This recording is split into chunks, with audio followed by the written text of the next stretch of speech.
Okay, in this lecture, we are going to begin looking at consumer identity. This is part one, so we will next have a lecture on part two. Now, in this part, we're going to look at gender and age and a number of other subcultures, beginning with gender. Gender is a particularly powerful identity concept in consumer psychology.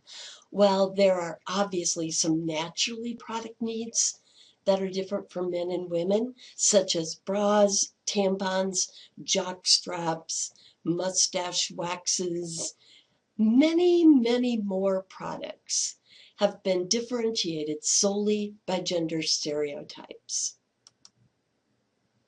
Let's look at these gender stereotypes. In the United States culture, the masculine stereotype is represented by agentic traits and skills. They're called agentic because you're like an agent in the environment. You are active, an active agent. The feminine stereotype is characterized by communal traits and skills. Okay. Now, I want you to look at these closely. We've got some examples here under the agentic traits and skills: competent, confident, leadership skills, assertive, independent, logic skills. And then under communal traits and skills, nurturing, social skills, empathetic, mediation skills, cooperative, caring, and communication skills.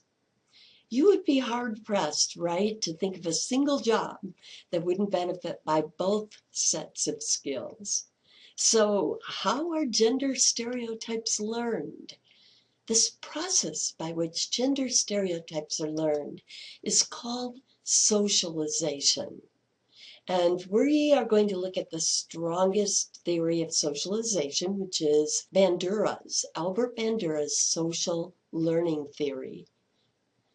So Albert Bandura really emphasizes the family, schools, in particular teachers, religion, and the media as the most powerful agents of social role socialization. And we're going to start here with families and family socialization of toys. Toys are tools that are necessary to learn certain roles. It's an interesting way to think of them, and it's also a very true way. So toys are tools necessary to learn certain roles. As an example, providing dolls and tea sets to girls give them tools for learning nurturing and homemaking roles. Providing tools and guns to boys gives them tools for learning engineering and law enforcement role. Parents also socialize kids with reinforcement and punishment. Besides encouraging and rewarding stereotypical play, boys are often punished explicitly or implicitly for dressing up in mom's clothes or playing with dolls, girls for playing rough and getting dirty. Also, kids see parents and parents' friends in gender stereotypic roles in their homes and work. Parents often provide more opportunities for males to learn things like independence and how to succeed in the business world, for instance, by imposing later curfews than they do upon their sisters and being more likely to send them to college. Teachers tend to refer to their students most often as boys and girls, and when dividing their classrooms, doing so most often by gender and gender stereotypes. For instance, saying boys over here for baseball, girls over here for dance. We also see evidence in the fields of study students choose. Reactions to the unveiling of intentional and unintentional sexist teaching resulted in overcoming the math and science score gap. But even though females now score equally well on standardized math and science tests in elementary and high school, Women are still often discouraged from choosing math or sciences in college and/or in jobs. 9 out of 10 jobs in engineering, math, and the physical sciences are held by men. Women who join these careers often report feeling that they have to overperform to conquer stereotypes, and even then still earn 75% of the salaries of men doing the same work. Religion. Certainly, not all religions teach a devaluation of women, but some do. Those that do can be identified with these 3 things. 1, they endorse women's submissive role to man, and or 2, they endorse women's traditional roles, and or 3, they oppose women clergy and or females from holding other roles of power within the church. The media is a particularly powerful agent of socialization. The average American spends over 5 hours a day watching TV. 5 hours a day. Kids spend more hours watching TV than they spend in school over a year. And 67% of Americans regularly watch TV while eating dinner. Now, you don't need to memorize these statistics for this class, but hopefully they emphasize the power of the media as a socialization agent. This photo was taken at a toy aisle of a real store here in the United States. What's the message to girls who dream of being, let's say, police officers or engineers, or boys who aspire to work with children or be professional dancers, etc.?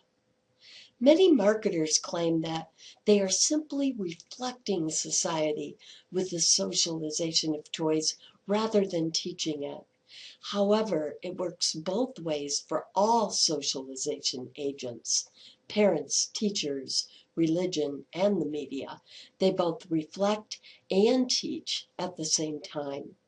And the media plays an especially important role in maintaining these stereotypes over time. Male characters in the media tend to be portrayed as powerful, independent, intelligent, and courageous, right? Female characters tend to be portrayed as young, attractive, and sexually available. This is really interesting. Once you read this, you might be thinking, what? And that's all it takes for you to start scrutinizing these roles and seeing how obvious the difference is. So note how even married women characters, like, say, the wife character in the show The Good Wife, are often flirting or considering an affair or even engaging in one compared to men. We even see socialization in commercials. The next time you watch commercials, note how often men are portrayed as product experts. For instance, male models showing someone how to use a product, or a male voiceover giving instructions, while more women are often portrayed as product users. Let's look at a couple of really interesting studies in this regard. In the music video character study, independent blind coders coded music video characters, and it was found that men are significantly more likely to be portrayed as sexually aggressive, women as sexually attractive, passive, and irrational. What do we mean by independent blind raters? Independent means that raters worked independently of each other. They coded the characters alone and still showed an impressive rate of agreement amongst themselves. Blind means that they were not privy to the fact that differences were predicted ahead of time based on gender, so they were blind to that fact. Another really cool study here is called the Facism study that Archer held. And in the Facism study, Blind independent coders coded ad photos by the body focus of the images in the ads. And they found that men's photos most often focused on heads and the face, and women's on the full body. Men's more often focused on heads and face, women's more often on the full body. See these examples of a cologne and perfume ad on this slide. This sends the message that men are valued more for brain qualities and women more for their bodies, right?